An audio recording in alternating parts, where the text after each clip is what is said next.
So I've wanted to make this video. I've watched other people talk about the topic of books that changed your life. And I'm a big fan of books. I think people know that.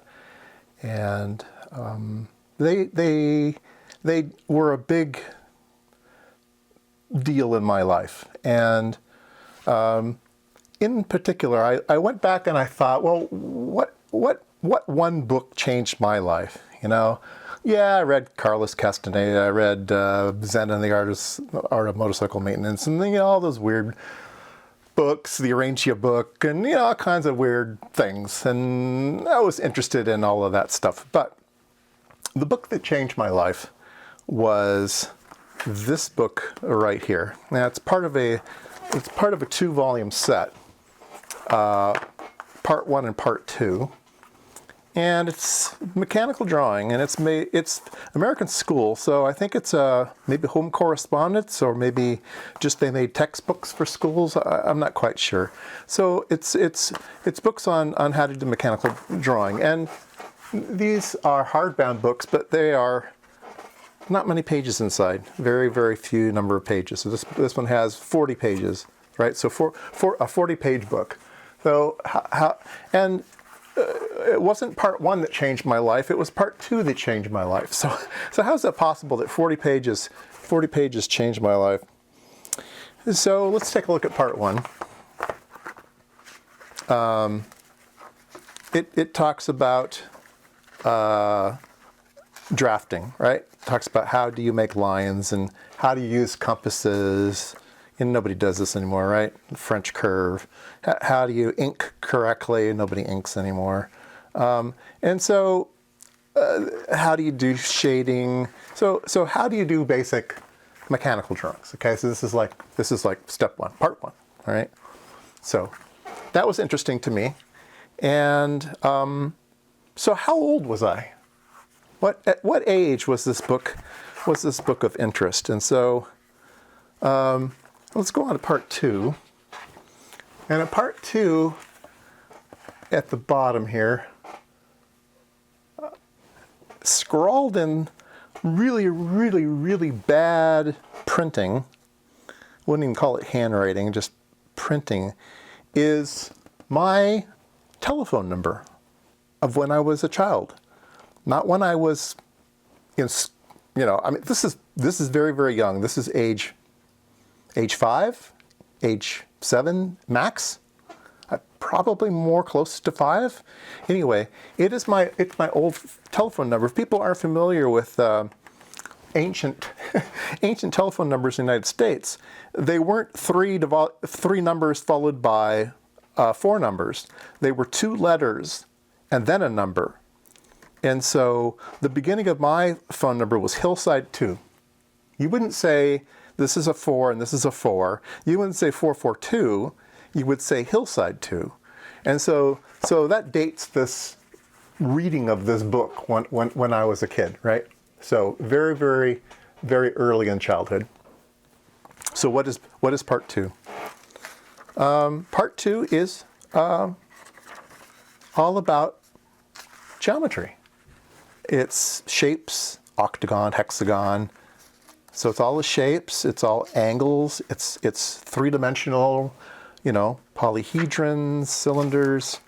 And then it goes into mechanical constructions of copying an angle, making parallel lines by duplicating the angle, making a right angle, dividing a segment.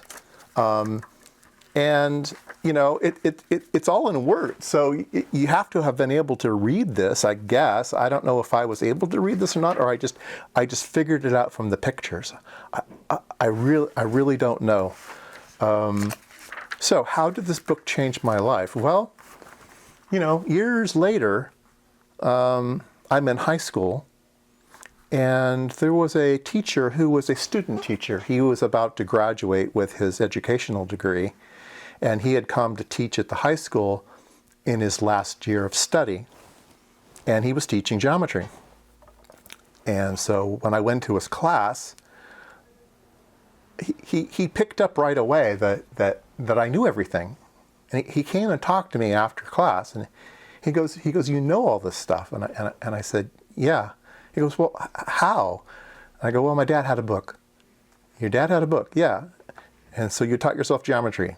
Yeah, I guess so. I didn't know this was geometry at the time, right?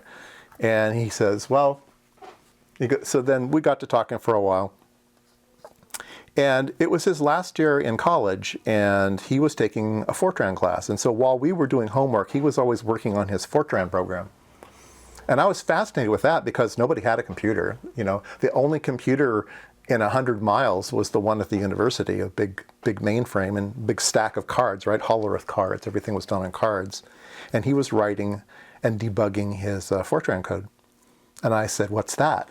And so he showed me Fortran. And so the deal was, he says, as long as you can continue to get A's in geometry, you don't have to do any of the homework. You don't have to do anything.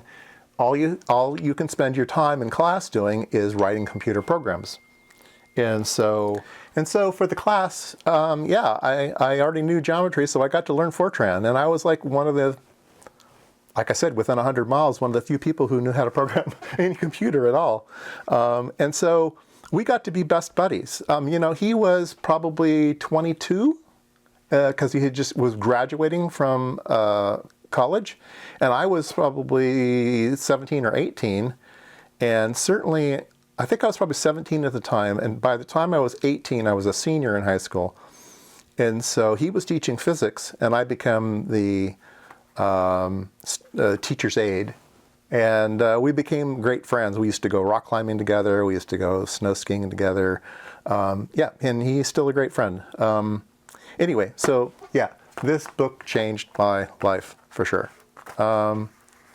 What a fun little book. And I still have it. When my dad died, I found it in his stuff and kept it. So let me give you another story. I'm in the mood for stories today. It has to do with another book. And this one's interesting. It says University Mathematical Texts. This is a book on tensor calculus. And it's a very old book, 1953. The story behind this book was that I was at a book sale once. And I don't know where these books came from. I bought several books there. They had really strange books. I don't know where they got these books. They had very, very strange books. And they had tons and tons of them. I think what it was is like a big truck full of books that would travel from little town to little town. I don't think they came, our town was so small and uneducated that I don't think these books came from our town. I think they were on some type of, you know, a roving merchant with books. And, you know, they were super, super cheap. They were just a bunch of books. I remember buying a big set of Mayo Clinic books. I thought maybe I'd be a doctor. I bought all kinds of strange books. But at that point in time, I was interested in medicine, but I knew I was going to be a physicist. So anyway, I found this book. And I opened it up and I went, tensor calculus, and I knew what that was. And I thought to myself, well, I'll never do tensor calculus. You know, I'm just going to go to school and go off and be an engineer and then, you know, build things. And, you know, tensor calculus is going to be way over my head. I will never, ever, ever do that. So I thought I bought this book for the sole reason, wouldn't it be cool to have a book on the bookshelf that you just don't understand? You have zero comprehension of the book.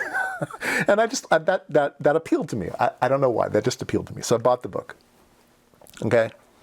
So about 4 years later, 4 or 5 years later, I was actually in college and studying physics. And there were two professors at the university who were very interested in a fairly new subject. They were interested in general relativity and gravitation. And the physics professor used to spend his summers traveling to Texas to study under Wheeler. Wheeler wrote a big book on gravitation and stuff. Anyway, so he was all into this stuff. And the two of them, the other guy was a mathematician. And he wanted to get out of our little podunk university. He wanted to go off to some big university. So he was trying to boning up on really fancy mathematics at the time. So the two of them got together and says, let's create an elective class. And the elective class will be a general relativity gravitation. And it'll be a two-part class. The first half of the class will be teaching people all of the mathematics they need. And then the second half of the class will be teaching them all of the theories of black holes and Schwarzschild radiuses and, you know, all that stuff, right? So the mathematician began the class, and he said, okay, this is our textbook. And he goes, unfortunately, the textbook that I really wanted to use is no longer in print. And he pulled out his textbook. Guess what? It was this one. And so he goes, yeah, this is no longer in print, but we'll use this other book. And the book looked vaguely familiar to me. Not immediately, vaguely familiar. And I thought, I've seen that book before.